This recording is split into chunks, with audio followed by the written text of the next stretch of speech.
Every year, I have to go in front of the Board of Education to make a proposal for the upcoming budget year regarding the replacement of technology throughout the district. In January of 2016, it was time for me to make my proposal regarding the refreshing of the technology at the elementary schools. My proposal was that we wanted to expand our successful one-to-one iPad initiative from 7th grade all the way down to kindergarten, thus having a total K through 12 one-to-one iPad initiative in the district. The board is always very supportive of my proposals, but they do have their questions. In the following 12-minute audio segment, you will hear me discuss the reasons why we decided to go with an iPad device versus a Chromebook or some other kind of computing device. Before, I'm going to kind of summarize the question and go into my answer. So the first question was, what specific benefits do the iPads have over laptops or other classroom computers? And there are many. One of the things, though, before I kind of get into this, I'll ask you, and it's even difficult for me. Whenever we start taking a look at technology integration into the classrooms, we need to step outside of what we know and what we're comfortable with. As adult learners, we find shelter in that which is familiar. But as educators, and especially my philosophy is that I need to prepare and provide for tomorrow's instruction, even though I may not know what that's going to look like, but I have to try and project on what it will look like so that we can provide those resources, not for today's teaching, but for today's and tomorrow's teaching. So that's kind of when we started looking at the iPads, that was the philosophy that we took about buying for tomorrow, not for today. And certainly as you look at the trends in technology over the last couple of years, you're seeing a gradual transition away from the laptops and the computers to more use of tablet technology, both in the workplace and society. Now, the computers are still used, absolutely, and they probably always will have a place, but I think you're seeing their roles diminish and the tablet use an increase of that. So again, that kind of goes back to, okay, where are we going? Where is society going? What are the trends? And we want to make sure that we're providing those opportunities for our students to not only meet their needs today, but provide opportunities and skill sets for them for tomorrow. So we looked at the trends, and we saw the trends. So that's why we said we think the iPad and the tablet technology will surpass the computer technology going forward. And certainly I think that's true when you look at all of our students, or most of our students right now. They have a mini iPad. It's called a cell phone that they use it for more than texting and calling. They do research, writing. They do a lot of, I don't know how they can do it on such a small screen, but they do it. So that kind of, I think, affirms the trend towards tablet type of technologies. Another area that we look at is the whole child.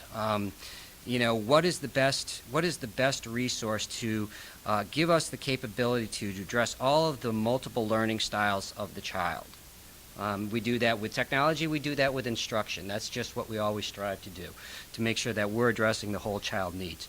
And the iPad really is something that brings in a multi-sensory modality into instruction, that it incorporates all of it deals with all of the senses a lot better than computers do, including touch. And that's very big because the students are more engaged. They're actively engaged with the iPads during instruction as opposed to using a computer or a laptop where they're more passive learners. They're actively engaged in this. And that's something that we talk about kinesthetic learning. And it's always a tough one to how do you actualize kinesthetic learning? That is the learning by moving and doing and touching. And the iPad really addresses that kinesthetic learning style of the student better than any of the other devices. So again, taking a look at the differentiated learning styles of all of our students, and we found that the iPad really was the device that we thought addressed that. Mobility. 21st century is all about mobility. The students, we do not learn from just sitting in a classroom four walls, that we are active learners, that we learn anywhere, anytime, any place. And I always make the distinction between a device that is mobile and a device that provides mobility. Laptops are mobile. I can pick them up off my desk, I can move them to another flat surface, and I can engage with them. I can usually use them from point A to point B. Very difficult for me to use them in transition from point A to point B, yet we know that a lot of learning will occur during that transition from point A to point B. So while the laptop is mobile, it does not provide the mobility that the iPad does. We see that the students are able to take their iPads on field trips, and while they're walking, take pictures, actually enter text into their tablets. Trying to do that with a laptop or a desktop is rather difficult. We see students, as I said, they're getting outside of the classroom. They're in the hallways or other places, either both in and out of school, and they're doing documentaries. True, authentic learning. We're trying to get away more from the PowerPoints and really to an authentic experience where they're actually documenting their experiences and providing narration. They're actually documenting their labs so that when they go home, they can actually refer back to that lab and get really more critical thinking, as opposed to, geez, I can't remember what I saw. So that really is what we're seeing with the iPads. And again, we knew that we were the 21st century is all about being outside of the classroom. So when we assessed the mobility of the devices, again, we feel that the iPad was the device of choice. It met that criteria. One of the areas that is incredible, no device even comes close, and that's dealing with our special needs students. The applications, the resources that provided for these special education students will bring you to tears when you see it. It is amazing how we have students who are nonverbal, cannot communicate. They can now communicate with their parents, with their teachers, with their peers, using devices that typically would cost thousands of dollars before, and now they're on their apps. It's an app that's on their iPad that costs, I looked it up today, $219.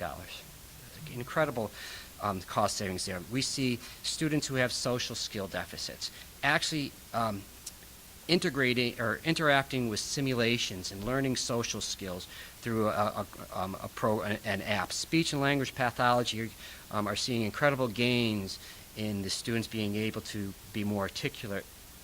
Behavioral modification programs are out there that are just totally in line with our PBIS program. And the beauty of all of these apps are that, we talk about how they're having significant impact on our special needs students, but we can also utilize this for all the students, because there are students out there that maybe have not been identified with special needs but do need some special attention. And so that we can engage them with these apps as part of our SRBI process in Tier 2 and Tier 3 interventions. So it really does incredible things to meet the needs of a very specialized population. The resources for the iPads are far outweigh the resources for all the other tablets. In general, I say that an iPad can be used as a laptop. An iPad can do just about everything a laptop does. A laptop cannot be used as an iPad. The resources that are developed for computer technology are generally web-based. So they have to put them up on the internet and you access them. Well, you can do that on an iPad, but you can't access the specialized and powerful apps from a laptop or computer. So again, we looked at flexibility, and we said that the iPad met that criteria to be a lot more flexible for accessing things. The next thing is, and this is very important, it's probably more important to me than it is to the teacher, but it's the ongoing support. It's easy to buy something and deploy it, but what happens later on when you hit a roadblock or something breaks down? And what we have found that the vendors that are new to the game have never really had an educational track. They've been more corporate oriented or sales and marketing oriented, and now they're saying, hey, here's a new revenue stream, let's get on board with this. That's different from Apple. Apple historically has been very pro-education and educational friendly. They have a track record since they came on board in the 70s of really making sure that they understood what was needed. And that's big, because what Apple brings to the table, and this is all behind the scenes that most people don't know, but it does make our program successful, is that they have, I have a team at Apple. I have a person who's my professional development person. He comes in, he meets with the technology teams, he meets with me and says, we got to try this, we got to do this. We have a whole team of professional developers who we can say we bring in, and we do that for the iBooks. We bring them in because they have that expertise that we don't have, and certainly I think now we have that expertise in-house. We have implementation specialists who we utilized when we first rolled this out, who said, I've been through this, I know what you're going to encounter, try this, don't do this. And they actually showed up on that first day, just at no charge, just came because they knew how important it was.